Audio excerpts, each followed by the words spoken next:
Organization Los Caballeros, or better known as just Los Caballeros, which stands for the Knights in English, are one of the biggest and most notorious crime organizations in East Brighton.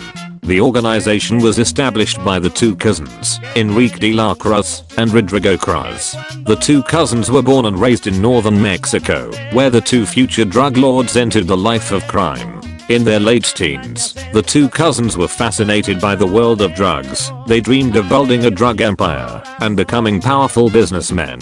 However, due to the immense competition in their area and the police slowly but surely catching up to the two teenagers, they decided to immigrate to US. They chose the city of East Brighton, a city known for its corrupt government, gang culture, drug game and the weapon market. They settled at Goodyear Avenue, where the cartel operates to this day. On their stay there, they've met members like Mario Francis, Keith Carter, Gia de la Cruz, Edgar Garcia, Juan Sanchez, Julian de la Cruz and many more, who'd be loyal to the cartel on their way to the top. The cartel made its money by buying and reselling boxes of bubble blowers and Blaxa. The cartel knew it wasn't the most profitable way to make money, but it was a start. With that in mind, drug lords Enrique and Rodrigo have finally built the foundation of the cartel.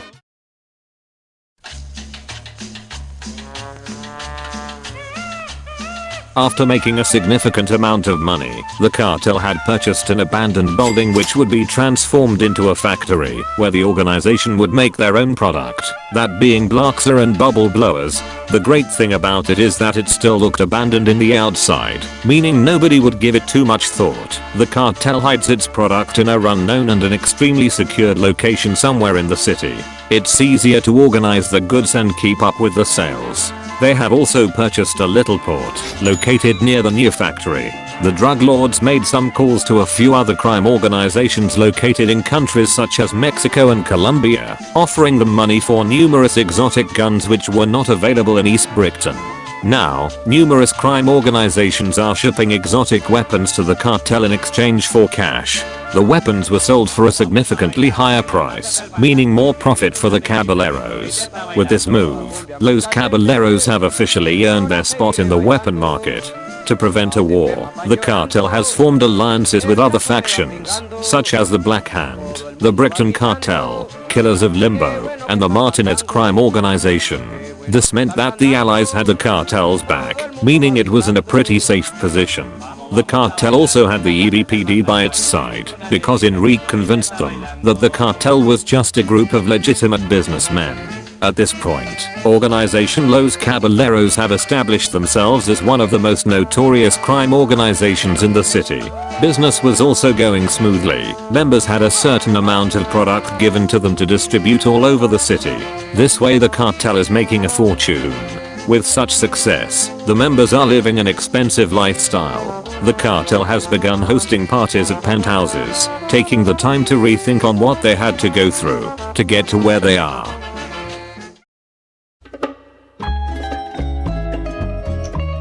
While everything seemed to be going perfectly for the cartel, the organization was struck with shocking news. It turned out that Pedro Gonzalez, a respected member of the organization, had been very open to the East Brighton Police Department about their work. When the EBPD find out who we truly were, a massive wave of arrests took place. Numerous members, including the two drug lords, were arrested and some were even taken into questioning. Fortunately, because of how corrupt the EBPD is, the police officers were paid to let the members go. Pedro was tracked down, lured and eventually killed by an unknown member of the family. However, the family wasn't finished yet. One particular cop, who went by the name of Wilfredo Torres, was the one who put drug lord Enrique behind bars.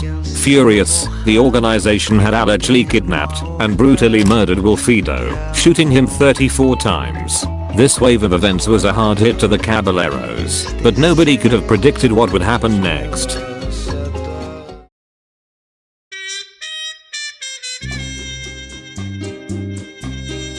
Whilst the cartel was getting back to business, rumors have spread of a wild street gang who were desperate to take over the city. They go by the name of Los Riais. They have apparently taken the aggressive route of conquering the city. Due to the massive competition in the drug and weapon market, Los Riais thought it would be a great idea to attempt to wipe the other crime organizations off the earth.